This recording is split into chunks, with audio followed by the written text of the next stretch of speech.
What's up, everyone? Welcome back. I got John Mason Smith with us, CEO, co-founder of HireWith, and super excited to have him on. John has done a lot of different things. We're I was talking to you, and you were the one during the pandemic who made the the Velcro suit, right? We were talking about that, and I found that super interesting. It reminded me of Barney from How I Met Your Mother, just like having a Velcro suit that you can put on and take off on demand. Uh, Oh yeah. so John's I, done a I lot. am I'm a serial entrepreneur. That's one of my many projects I have done over the years. Yeah, and it's awesome to have you on because there's just so many people out there listening to the same like four or five people who are paying for the likes, paying for the views, being in front of everyone. So it's nice to have someone who is down in the trenches every day working towards a greater goal. You've started and worked at multiple companies, and now you're on your current adventure with HireWith, but it all started with you working at, what was it? Paylocity? That's where you started? Oh man. I'm happy to give you the 2-minute version. I would argue it started before that. I've been like I said, a serial entrepreneur for pretty much my entire life, even before I got into the formal job market. And then ultimately, I became obviously the CEO and co-founder of HireWith. But yeah, no, I started off as a sales rep for a print and marketing shop in Tampa, Florida, and they went under almost instantly after starting that position. Like literally, I was waiting for my first commission check, and the repo guy was taking the equipment out of the back. So I ended up going into payroll and spent a decade in B2B payroll HRIS sales, and ended up doing a lot of sales coaching with my peers through that. You mentioned the sticky niches thing a little bit, but I've been formalizing my coaching process into this thing that we call sticky niches, this concept of turning the sales mentality into an entrepreneurship mentality, since I think a lot of salespeople get stuck on the traditional career path of being a sales rep. And I don't think it works because, my question is, how many sales reps really want to become middle managers? And so basically what a lot of my coaching has centered around is reintroducing the concept of autonomy and financial freedom from quotas of micromanagers, and trying to get back into running your own thing. So that's how I ended up quitting my long career with Paylocity and starting my own payroll firm. And I ended up selling that because we started a blockchain-based payroll system on the back of Signature Bank, and it ended up being wildly successful to the point where they told me to stop selling. They said, "Hey, we've got too many clients too fast. We need to catch up on, actually implementing the clients." And so, being one that can't sit still, even if I was getting a check, I got into M&A work, helping people buy and sell payroll companies. And then ultimately, Signature Bank went bust. And when they went bust, we started HireWith on the back of the M&A as a niche business. And really, what HireWith does is helping the folks that get laid off and let go post acquisition find new homes, and preserve talent within the payroll industry, which involves, again, more coaching, more career training, helping people figure out what they want to do and see if we can be a part of it. But no, it's been wildly successful. We work with hundreds of CEOs now. Our network is like over 500 different payroll bureaus at this point. So it's been great. So yeah, that's the short version, short-ish version. Totally cool. And with it was interesting what you brought about salespeople. So it's like if you're in sales, you're doing well. The next step is management. Yet that's typically more responsibility, less pay. However, Yeah. the company would be like, if you want to progress to the next level, you have to take a step back. Where did you disagree with that concept so that you could help these people out that you've been working with? Yeah, I think fundamentally, the desire of the organizations that have sales teams and the desire of the individual producers have never really aligned. Because at the end of the day, if you have a really talented sales producer that's killing it, that's like triple their quota, the last thing you want to do is pull that guy out of the field and make them a manager. But a lot of larger organizations will fall into this trap because they think, oh my goodness, I need to take my top rep and have them replicate themselves. And I think the skill sets that make a successful sales manager successful are a different set of skills than what makes a sales producer successful. And so as a successful salesperson myself over the course of my payroll career, I wanted to go up. I didn't know what that meant, other than, the way I looked at it as a sales rep is that there was really only two paths for me. One was to sell a bigger product to get a bigger commission. And then the other was to do the organic internal chain of command, become a mid-level manager, get promoted to like a zone or a regional manager, and then ultimately become VP of sales, and then maybe quit and become VP of sales for someone else. And a lot of times VP of sales become CEOs, right? That's the way you become a CEO, I thought. And I came to discover that most of the people that I knew that were actually CEOs, that like the majority of them that I met on a daily basis, got there a completely different way. They didn't go through that channel. And at Paylocity, I'm not trying to throw anyone under the bus, but I had this interesting encounter with a manager who I'm not going to name. But I went to my manager and I said this. I had multiple managers over the years, and I went to one of them and I said, "Hey, I'm thinking about getting into management. I want to figure out like what's the right path." And we were at I want to say a sales kickoff meeting. So all the salespeople were getting together in Chicago for our annual sales kickoff, and we were all drinking at the company had like an open bar for everyone. And he pulls me behind the bar to like a little back area and he said, "Let's talk about your career ambitions." And he looked at me and he said, "John, for the love of God, don't become a manager. Not here. You don't want to be a sales manager." And he said that because um, A, he said you're going to make less money than you're making now. And B, this company is growing really quickly, and what this job entails is changing, and you have no control over it. And as a salesperson, the thing that made me want to become a manager was A, more money, and B, less people breathing down my neck, I thought, right? I'd be in control of my life. I'd be in leadership. I'd be the one making decisions instead of having them imposed upon me. And here I have this guy I really knew, loved, and trusted telling me that I'm going to get the opposite of both those things. I'm going to make less money and have less autonomy, I believe, as the expression goes. And can I curse? Go for it. Free country still, I think. It rolls downhill or water flows downstream. I don't. So, the idea is, when your manager comes and yells at you, often it's because they've been yelled at by their manager above them. And the question was, what's worse, to be at the bottom of the receiving end of that, or to be in the middle of it with no control and having people mad at you on both sides, So, the idea of the coaching that I was doing, we kind of boiled it down to a really simple concept, which is building a repeatable process for finding and owning a niche. Because when I was successful in sales, typically it wasn't because I'm a better salesperson than any of the other folks there, but it's because I found something within my sales process that was unique, whether it was focusing on a specific product line that my competitors didn't have, whether it was making connections that no one else could get into, right? When I was a Paychex rep, I got really into workers' compensation, and I got a lot of these guys to leave the PEO world to go to my local workers' comp friends, and then they bring me the payroll as a side result. When I was a Paylocity rep, I was there in the very early days when they were just figuring out how to sell into the health insurance community and get them to advocate for us, those kinds of things. So it starts with, living inside where you already are an expert. I think everybody is an expert in something, whether or not they even realize it. And then finding the problems that are endemic, established, and expensive. Like, what are the things that everyone experiences that no one thinks ever is going to go away? And is like, there's a vested cost to somebody. Somebody's losing money because of that problem. And then you say, okay, how do we find experts in and out of industry that can solve this? And then as a salesperson, your only job is to bring those people together and be that connective tissue, be the glue for those people to connect. And what ends up happening is you make money on other people's work, right? That's the reality of sales. When you're a salesperson, you're not, running the B2B development of your technology sales stuff, right? You're on the front end. You're just connecting the people together. And when you look at why, CEOs and salespeople make the most money out of any career path, it's because they're the catalyst for change, right? There's a reason these are the same. I think they're made from the same thing. And the skill set that requires, being a cheerleader for your company and being the catalyst that pushes the ball forward. That's a really lucrative job. And I think salespeople sometimes get kind of narrow-minded and look just at the path laid before them and forget that they don't have to follow that path. And that's where the whole sticky niches thing came from.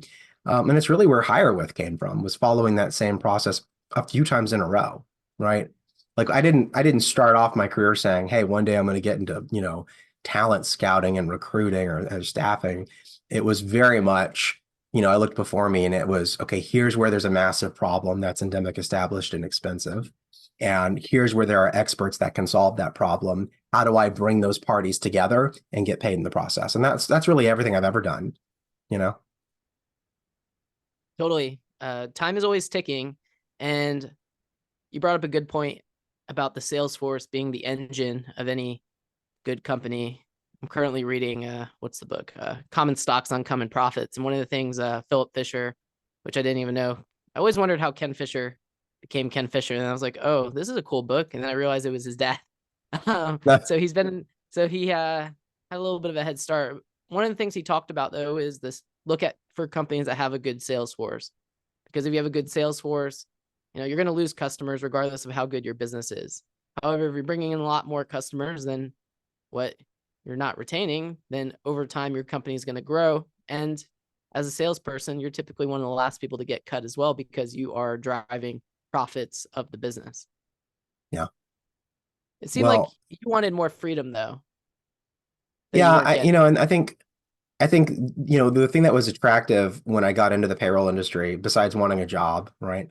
Like, a big part of why I ended up at Paylocity for 8 years, a big part of that was because of the fact that Paylocity had that startup mentality, where at the time when I got there, they were this small company that very few people knew about. I was the only rep in the state of Virginia. We had no existing clients. You think about like current client references. One of the things that Steve Sarowitz was very clever when he created the company, he used to print out a giant binder of every client they had in the country. And they would send a copy of this to every sales rep.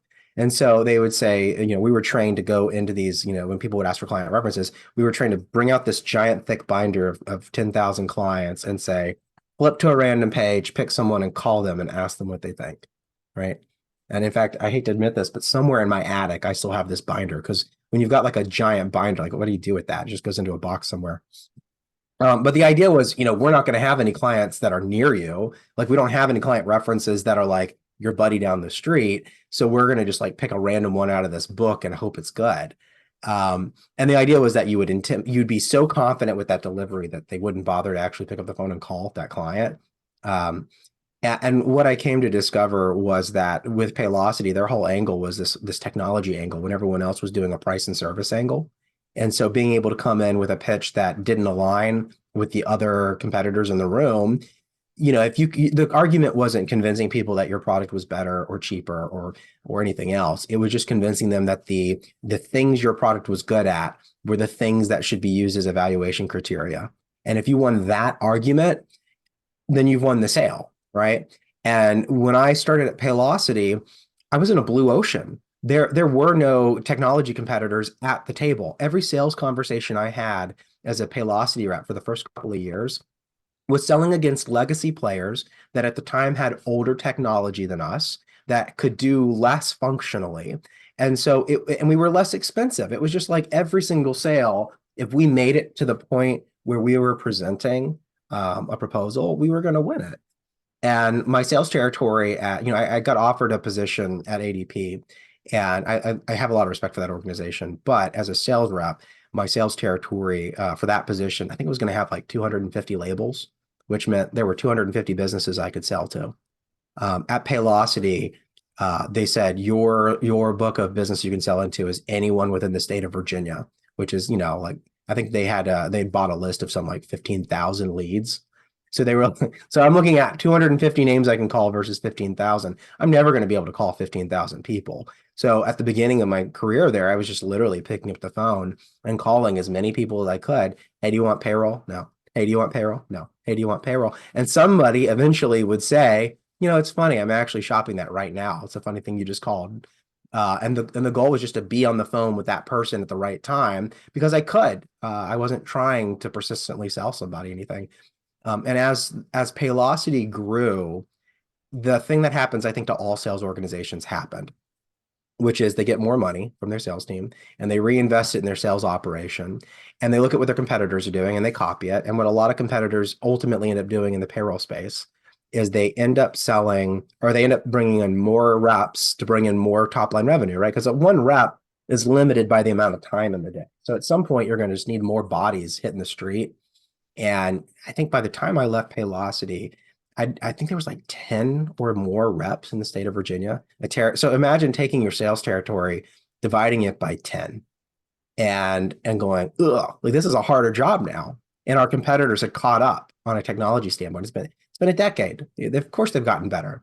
They've fallen in line with the prevailing sales pitch about technology and service. Shocking, right? We'll do both.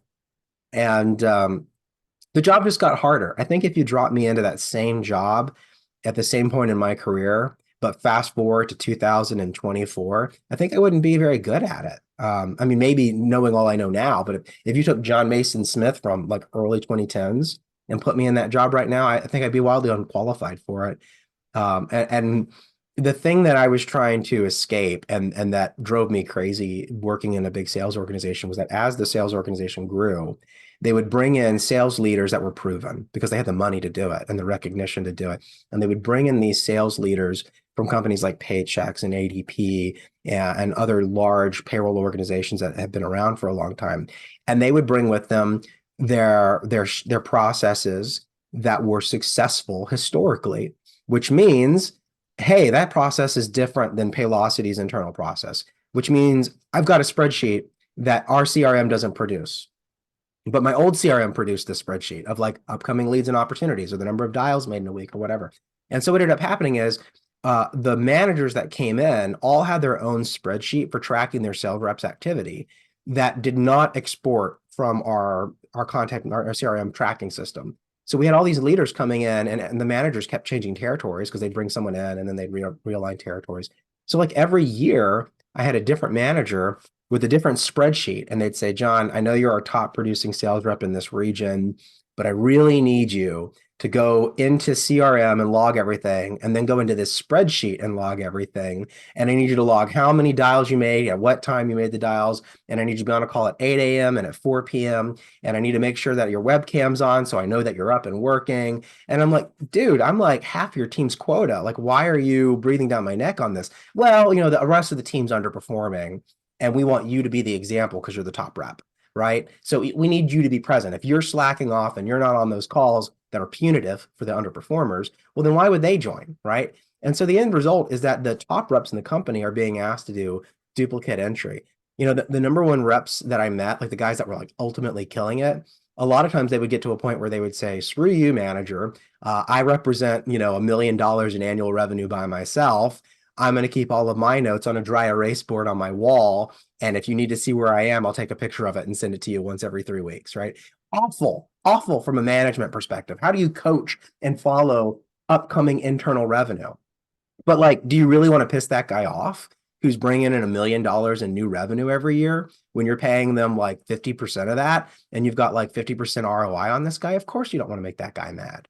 And so the problem is that most people are not $1 million a year payroll HCM reps. Most people are at or above quota. Otherwise, they don't stay in sales. They're good producers. They're a solid ROI investment for the company, but they're not strong enough to be able to tell their boss to go kick rocks, right?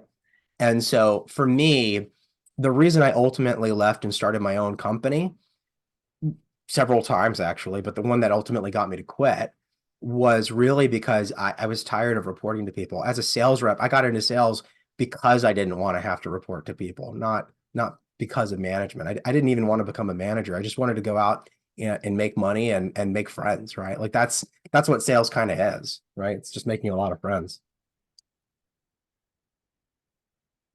A lot of Yeah. people don't understand you have to treat everyone a little differently. We're all different. Yeah. Coaches are going to coach, good coaches are going to coach different players differently. Well, and I'm curious too, like how much of your career has been sales focused? Obviously, you've been a founder, right? You've done a few different things. I'm curious just because I don't think we've ever talked about this, but like, what does your experience with the sales community look like? Well, I went to school for math. So I had no experience in sales because I was taught, like most people, that sales are bad. So, like you don't want to be a salesperson. Whereas no matter what position you're in sales. So my introduction was to the investment community. And then I learned that these people are just salespeople. They don't even know anything about investment. They just have their script. They have answers to objections. So essentially, I took the backwards approach. I knew as much about investing and strategy, then I learned sales second. And I Yeah. believe that really helped set myself apart from other people. I mean, I was a top performer as well, and I left because I saw the direction the company was going. Couldn't leave early. You had to stay. It's like, well, if you hit your quotas and you do your job and you're doing well at it, why not have some flexibility on what you can do, especially if you're on salary? Well, and this is an interesting thing you said at the top of that, and I'm curious to hear you expand on it. You heard that sales is bad, and I want to hear your thoughts on that. Like, what was the context where you were told sales is bad, watch out for sales? Well, most of our experience with sales is like buying a car, real Hmm. estate agents, and those markets are so saturated, including financial advisors, insurance people, doctors. All of those markets are so saturated that the barrier to entry is very, very little to get in. So you don't have Yeah. to be very good to do your job. So people have those bad experiences, which leads you to, I don't want to be that person. I don't want to, Hmm. be a pushy person saying, you want to buy this car, you want to buy this house, Yeah. versus Sell me a sales is pencil. actually Right? identifying problems, finding those hidden gaps someone didn't realize, getting that aha moment, and then building a strategy to solve for that problem that someone didn't even realize that they possibly had. Hmm. It's interesting.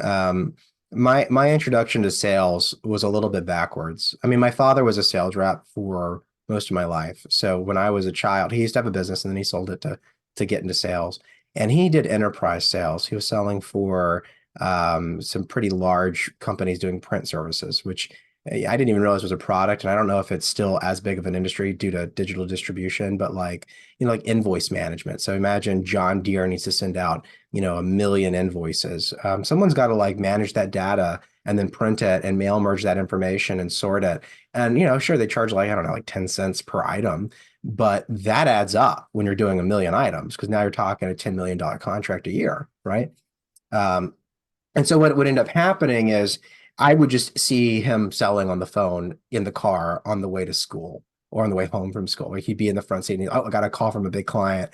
And it was weird to me because I never saw the car salesman as a kid. I never saw the guy that was I saw a guy talking to his golf buddy, Steve, oh man, how you doing? How are the kids, right? Like they weren't talking like, oh yeah, I know that guy owed you something and I'll go get back. Like they would talk logistics on business, but it was, and to his point, I think, enterprise sales sometimes becomes a little bit more of I don't know if you've heard the expression of farming versus hunting, but he was a little bit more of a farmer eventually, where it was less about bringing in new deals and bird dogging them and more about maintaining those relationships so those clients wouldn't leave. But when I got into college, I actually wanted to be a programmer.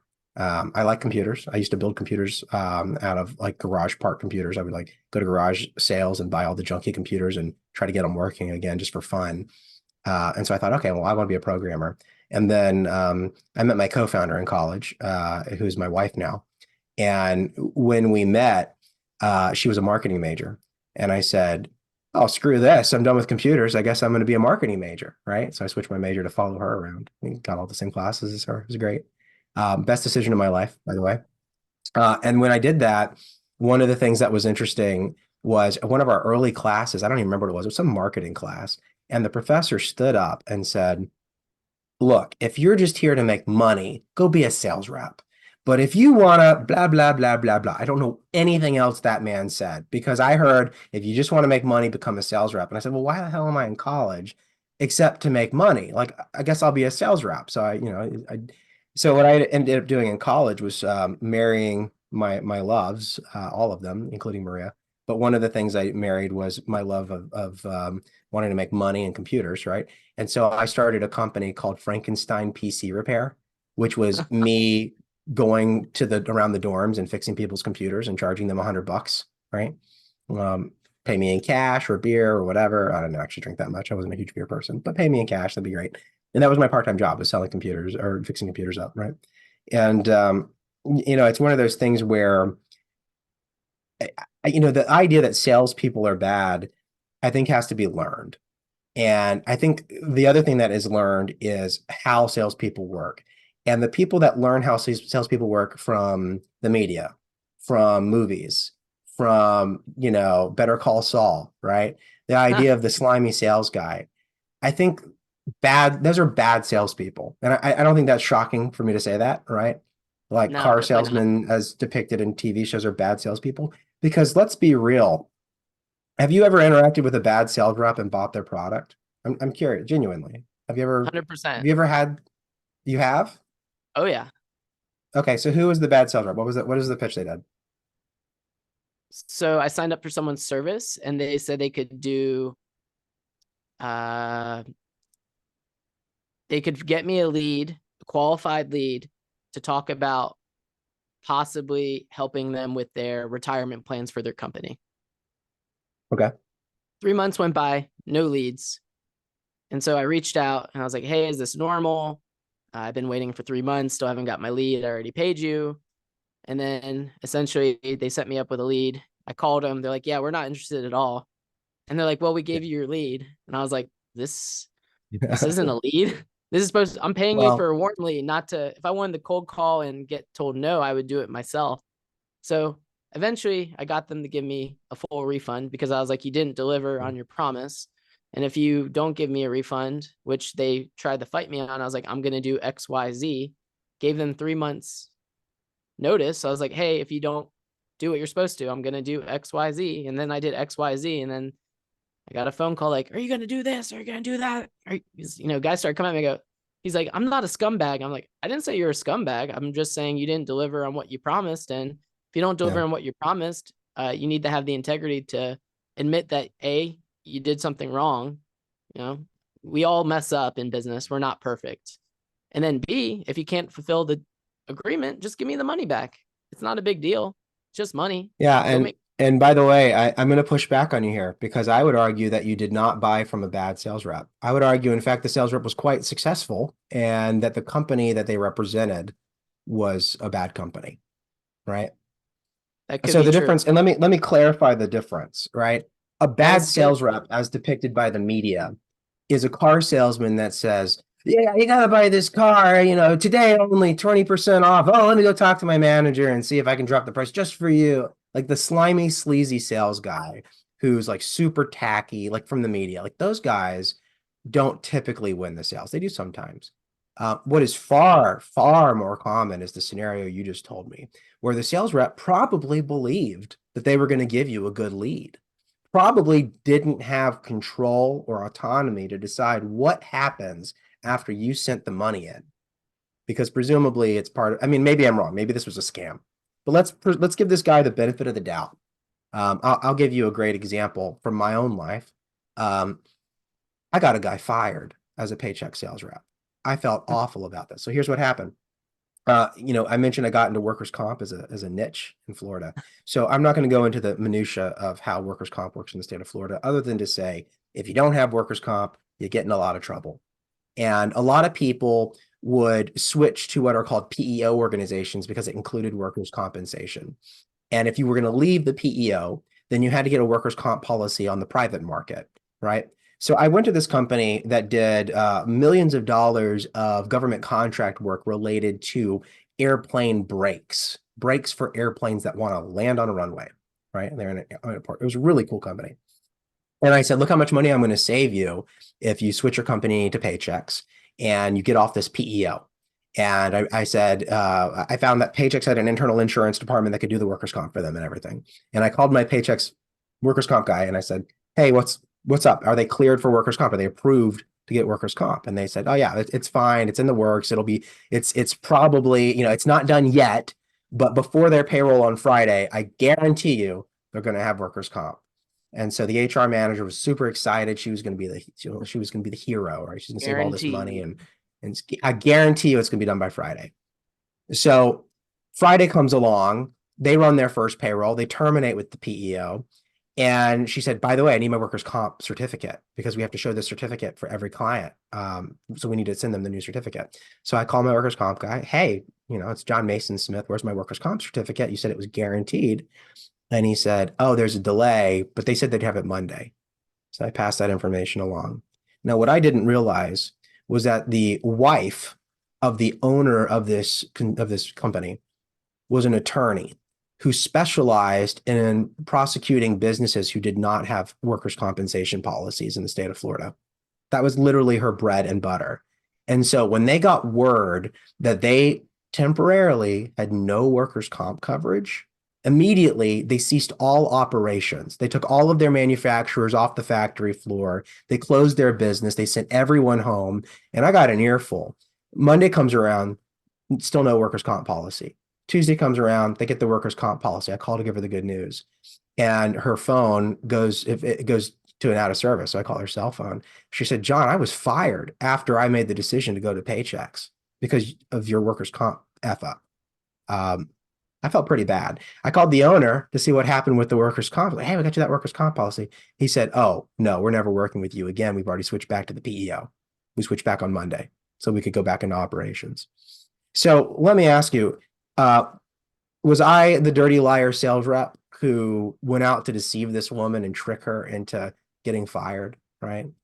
You know, you could Definitely argue, not. The difference is that you actually followed up after the sale and you actually communicated with them despite knowing you were going to get an earful. The company I dealt with just chose to ignore me until I told them I'm yeah, going to do X, Y, Z. And that's the difference. Like, I don't care. Mess ups are going to happen, but just say that, hey, we messed up. We're going to fix it. We're sorry. You know, reply back to an email. If someone calls you 3 or yeah. 4 times and you don't answer, that's not a good look. And you did the Well, exact opposite. and part of the problem with that is this all goes back to this concept of autonomy. Salespeople usually don't have that level of autonomy. When I was at Paychex and at Paylocity, after we brought in a sale and it ran its first payroll and the customer became a client, they were no longer my responsibility. And I don't mean that in the existential, like, oh, screw you, I don't care about you. I meant like literally, I'm not allowed to call them because they have a customer service department that is now responsible and they don't want the salespeople interfering. Now we could pick up the phone and chit chat with them, but I wasn't authorized to see their payroll data. I literally could not log into their system and see what they were saying. I would have to go to their office and look over their shoulder. And even if I did, I didn't know how to service that. I wasn't a payroll processor, right? And I tell you this because one of the common complaints in the payroll industry is when you get a tax notice, right? You switch over and something doesn't switch over right, and the company forgets to pay the government their taxes. Slight problem, right? And it happens a lot. And when you call the sales rep and say, I can't believe I'm paying you to do one thing, it's to pay my taxes, and you didn't pay my taxes. You know, the sales rep can only do one thing, which is call the tax department who says, don't respond. Don't respond. This is the tax. If you respond wrong, you are giving them lawsuit fodder, right? And again, this wasn't the circumstance for your sales. It sounds like, again, the argument I'm making here by going down this rabbit hole is that salespeople are signing up to be the front of the company, but they don't have the autonomy or the power to deliver on the product. It's all the blame and all the glory, but with none of the actual control that you get for running the company.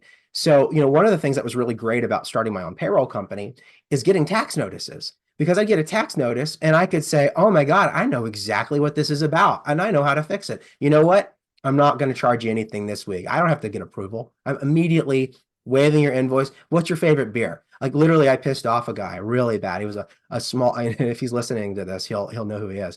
He had a flooring company, and man, I just screwed up. I won't go into the details, but I messed up his payroll, and it was just my fault. There was no other way to put it other than I screwed up. And because I was the owner of the company, I didn't charge him for the payroll. I called him. I said, "What's your favorite beer?" And I hand delivered the corrected payroll to him. You know, a little packet of checks and all that. And I laid it on his front step at his house on top of a 12 pack of his favorite beer. Yeah, you know, and I was, yeah, that guy stayed a client for life. I mean, he wasn't going anywhere. He was a client till the day I sold that company, despite me costing more than my competitor and screwing up more than my competitor. You know, and that all goes to say, you know, salespeople are relationship builders, right? And, you know, when it comes to like the bad sales rep, you know, I think we started this talking about bad salespeople. There are good sales reps who are supported by a bad company, and there are bad sales reps who have a good product. And that conflict makes it really confusing for people outside of sales who are looking in. Like a good example is, let's say you were a huge fan of Tesla, right? I don't know. What's your opinion of Tesla? I'm just curious. As a I car, like forget the I like the politics. I like the company and I love the car. Okay, so you like Teslas. All right, let's say you should have at a Tesla dealership and you meet the scummiest, scum of the earth sales rep that you've ever seen in your life. I mean, the guy is just like, you walk in and he's got like, an 80s, suit and tie on, and he's like, super slimy and slick, and you don't feel like you can trust him, right? He's just super slimy. But you already know before you walk in that you love his product. You already know you're there to buy a Tesla. That's why you're there. You self-selected that I'm going to buy this car, right? That guy, he might be successful. He might hit his number because the company and the product is good. He's at the right place at the right time to be successful. That is a dangerous combination, both for the sales rep and for the company. It's dangerous for the sales rep because he might think he's good at sales, and then he's going to copy that and then go work for another company where the product's not so good. And now he's going to realize, oh my God, I made a terrible mistake in my life. I don't know what the hell I'm doing, and I'm not making any money. By the same token, when I was a Paychex sales rep, I remember meeting this guy who said, so at Paychex, they had this policy of overhiring for their sales teams. And they had so much turnover. They knew they needed extra warm bodies on the side, like on the bench, to tap on the shoulder and bring in whenever somebody quit. They called these territory ready reps. And the idea was that at any given minute, someone's going to quit, and you just drop in as if they never left. That's you now. So I was a territory ready rep when I got hired at Paychex, which, by the way, is a great entry-level sales job, 10 out of 10, despite me talking a little bit shady about them. I do have a lot of respect for them as an organization. So I got that job at Paychex, and like my first month in, I was in the bathroom in the office. We had a practice called telemarketing Thursday. So every Thursday we would all sit down in the office and just call down lists of phone numbers and have to report back at lunch. Like, okay, here's how many dials I made. Here's how many connections. Here's how many appointments I set. And the expectation was to set two appointments while you were there. So I was doing this, and we took a little bathroom break, and I go to the bathroom, and this guy is just like sweaty and shaking in the bathroom. And he's like muttering to himself. And I'm like, hey, what's wrong, man? And he looked at me and he said, John, you've been in all the sales territories. Tell me I'm not losing my mind. Tell me my sales territory is bad. I know my sales territory is bad, but the management keeps telling me that all the sales territories are the same. But I know mine is bad, right? So the guy quits or gets fired. I'm not really quite sure which came first, but he's gone. Guess whose sales territory I got as a territory ready rep? Your I got friend that in the guy's back. sales territory. My friend in the bathroom. And you know what? I'd been to all the sales territories as a ride along, as territory ready rep. His territory was the worst. It was awful. It was unbelievably awful. The shape of this sales territory, like the best sales territories, were dense. Because if your job is to cloverleaf, I don't know, have you heard of the term cloverleafing? Can't say I have, but I would assume that's like going from place to place in a sequential order. That would be my So the guess. idea is yeah, you're close. The idea of cloverleafing is you have a sales appointment with somebody, and then regardless of what happens afterwards, you go in all directions and knock on the doors around them. Hey, I just did a pitch next door to this business. I was coming to see if you were also in the market for payroll services, right? And that's cloverleafing. So the problem is that really works great if you're downtown in a city and you've got a million businesses around you that you can knock on the door of. It doesn't work so well when your territory is 2 counties with a state park in the middle and 0 businesses within driving distance for like 15 minutes of driving, right? So this guy's sales territory was extremely rural and in the woods in northern Tampa. It was literally 2 entire counties. The number one producer on the team had a sales territory that was 2 zip codes. Mine was like 20 zip codes, right? And the difference was there were more businesses in those 2 zip codes. And so they what they did to make the sales territories the same is they would look at their database of businesses and they would divide evenly among all the sales reps. And ta-da, it's even. Everyone's got the same number of prospects. So what's so hard? The problem was you cannot take the sales strategy from a sales rep in a downtown metro area and pick it up and drop it into rural Florida and expect it to perform the same. And this poor sap who was convinced that his territory was bad, which it was.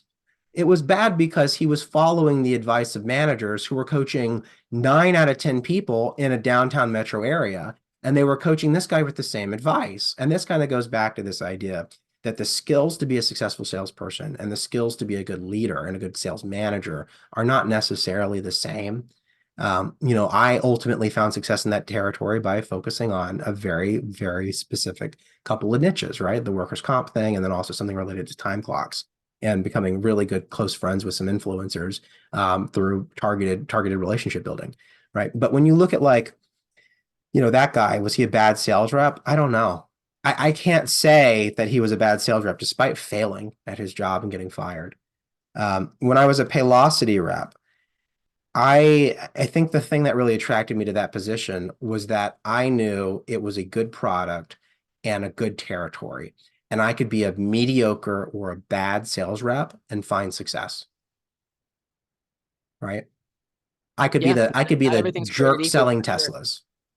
Yeah, and that's also where like believing in your own product comes into play. I have the most respect for the salespeople that contact me and say, John, I don't want to sell this product anymore because I don't believe in it. And I think, what integrity? You know, like like the whole bullshit about like, have you ever heard like the whole like sales interview question of like, sell me a pen? Yeah, I think everyone's seen that in Wolf of Wall Street. Have you ever been asked to do that in real life? No, I have not. I have, and it sucks. It's stupid. And I have such disrespect for the question, mostly because I don't like being asked the same question over and over again. Um, but also because it's silly, because it assumes in the very nature of that interview question that salespeople walk into a situation and they don't read the room and they have no backdrop knowledge on the conversation they're walking into, and that they're assuming that their product is the only solution for that problem, right? And when I think about like genuinely like the how would I respond to the sell me the pen question, which every sales rep has that conversation with themselves, like how would I respond to that? I think it usually burns down to qualifying the lead. I think that's more important than any of the sales process, is actually finding out if the person you're talking to is even qualified to be a buyer, right? Are you familiar with that concept of like lead qualification? Is that something you guys talk about in your world? For sure. I mean, someone's like, just tell me what you're selling. And it's kind of like, well, I'm not even sure you Yeah. should buy our service without us talking about blah, blah, blah. If I don't talk to you about this, I mean, I don't even know if I can help you or not. Yeah, and I don't have a problem answering like when people are like, yeah, tell me what you're selling. Here's what I'm selling. But the real thing is like I'm not going to push to your point, like why push forward for something when it's clear that that person's not qualified to be a buyer, right? So the example, I think I've heard before is you really, as a salesperson, you want to get to a no as quickly as possible. Persistent salespeople and pushy salespeople are very similar if you don't make one important distinction.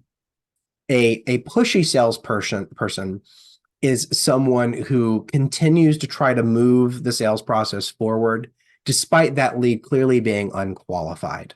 Like a good example of this is back when I sold, I'm going to keep going back to payroll because I spent so many years selling payroll, both for myself and then for these other companies. But back when I was selling payroll, I remember walking into an office and having a presentation with the payroll processor. She also happened to run the front desk, right? And I said, blah, blah, blah, blah, blah. I sell payroll. And she said, John, I process the payroll by hand. If we buy from you, I'm going to lose my job. So I don't think we're a good fit for you. Goodbye. Now, a pushy sales rep would keep trying to get that lady to buy payroll. But like clearly she will never say yes. She has, in her own admission of her position, told us that we are wasting our time. Clearly I need to go over her head, or I need to get a referral from a CPA. I need some other path into that company, or I need to move on. And moving on is the real secret sauce. I have a lot of respect for a sales leader that I've worked with for years, a guy named Brad Garner. If you ever get the chance to interact with him, both as a sales coach and as just a person in your life, I highly recommend it. Brad Garner had a thing that he used to tell us, which I don't know if he came up with it or presumably he stole it from one of his many sales guidance books he read and all that. He used to tell us, he had this really great question he would ask people at the beginning of a sales process, which I don't know how long he did this for, but he did it for me on a few sales presentations. We would walk in to these scheduled appointments for the very first time meeting someone. And, we do our like polite, how you doing, shake hands, all that. And then he had this question. He would say, Josh, is it possible, or is it within the realm of possibilities that you could leverage better technology to be more efficient or more effective in your payroll process? It's hard to say no to that. It's It is possible. hard to say no to it. It is hard to say no, and it's designed to be hard to It's say kind of like no. when you go to you're checking in for like, any chance you could bump me up to first class? Well, and the reason we ask that question is really simple. If they can't say yes to that question, then what are we doing here? If it's not even in the realm of possibilities that you could have a better experience with payroll than your current vendor, well, Josh, it was a pleasure to meet you. Here's my business card. Call me if that ever changes and you want to really dig into this. But like the whole point of that was not to really get an answer, but to tell the tone of, is this person receptive to a sales pitch? And if the answer is no, then being a pushy sales rep is no good. So let's go back. What's the difference between a pushy and a persistent salesperson? A pushy sales rep doesn't get the message that this person is not in a position to receive a sales pitch, and they continue to push and dig themselves into a hole and make everyone miserable. A persistent sales rep identifies when somebody is a qualified buyer and they're just busy, or there's just other priorities, or the timing is wrong, and they keep coming back, not because they're trying to be a bother, but because they know there is a genuine seed of interest there. So it's different when you walk into an office and someone says, if I buy your product, that story I told you a minute ago, if I buy your product, I'm literally out of a job. Okay, well, that person's a waste of time. But if they say, hey, this is really interesting, but I've got a lot of other priorities right now, why don't you bug me in 6 months? All right. What do people do when they say bug me in 6 months? What do you normally do? I would, if they say like follow, I ask them how. I typically ask people like, listen, I'm happy to do that. What would be the best way to follow up with you?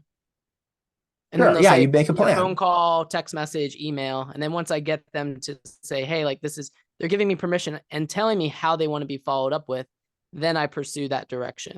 So if it's an Pop. email, I'll go in the email and then I will write out an email and I'll hit schedule send for the future. And then I automate Yeah. that process. Oh, that's great. Pop quiz. When you do that follow up, will they remember you? Typically, most people do if we've had an initial consult, but if we've never had an initial consult, there's no chance. Josh, do people try to sell to you? Do you get Oh, sales pitches pretty all early? the time. I get calls too many How, times how a many day. times? How many times do you get a call or an email that says, "Hey, I reached out to you 6 months ago, and I'm following up"? Too many.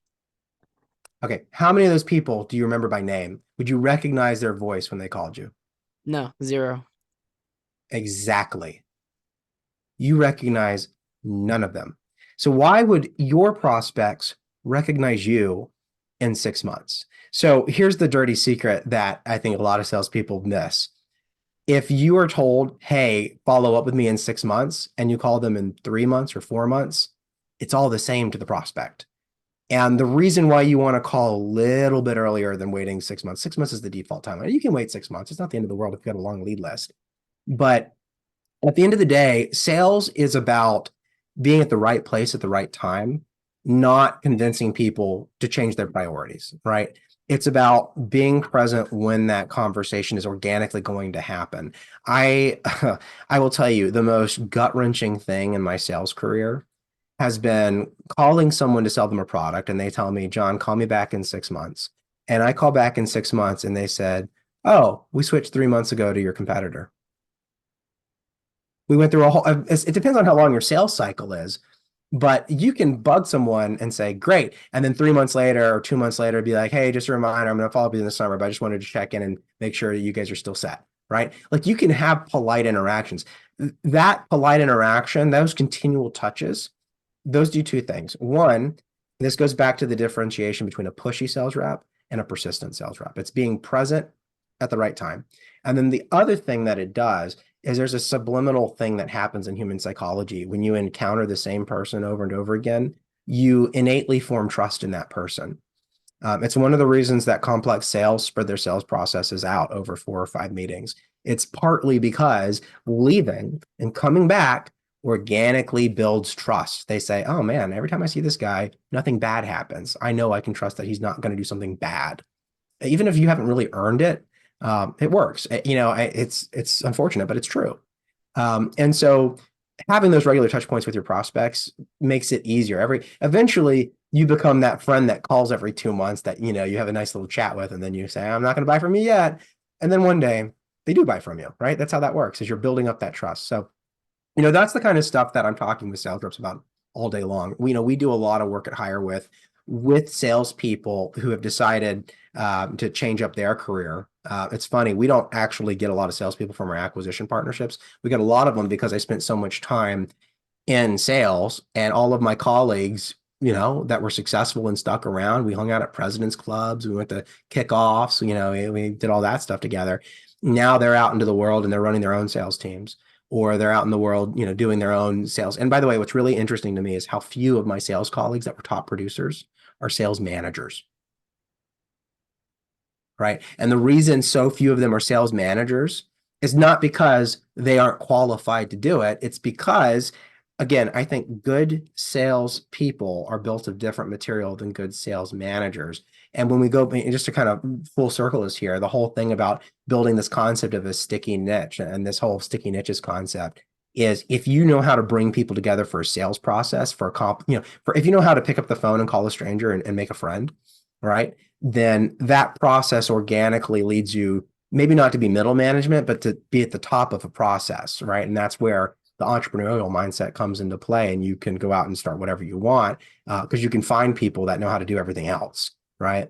And so, yeah, I hope this was helpful. I know I prattled on for quite a bit about sales, but if you can't tell, I'm very passionate. I've spent a lot of time.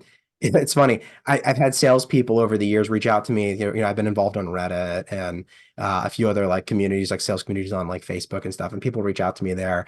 And I always have this test where I tell people, if you want to talk and if you want my advice, here's my phone number, call me. And it's shocking how many people don't take the step of picking up the phone and calling me, because they're not good salespeople. A good salesperson will pick up the phone unabashedly and call a stranger, right? But to that point, and the people that do pick up the phone and call me, I always make time for. Even the robocallers, I always like to see what they're selling, right? I think it's who's that training organization? There's a sales training organization that has a franchise model. I can't think of the name of them right now, but they have a sign on their door that says "No bad solicitation," right? Good solicitation, welcome. And to that point, anytime I got a call from a sales rep, I talk to them, and what do you know? I'm connected to 1 million recruiters. I'm more than happy to put a good salesperson out into the world and get them a new job. So the more of them that exist, the better. And that's prior to HireWith. HireWith is it's growing from the fact that I love coaching salespeople, and I love coaching folks in their career, and it's been fun for me. I enjoy this. So, Well, it's been fun having you on, John. Appreciate you having Yeah. you on, and thanks for dropping all these little knowledge bombs for everyone that's listening. And we'll see everyone next time. Bye, everyone. Yeah. Thanks, Josh.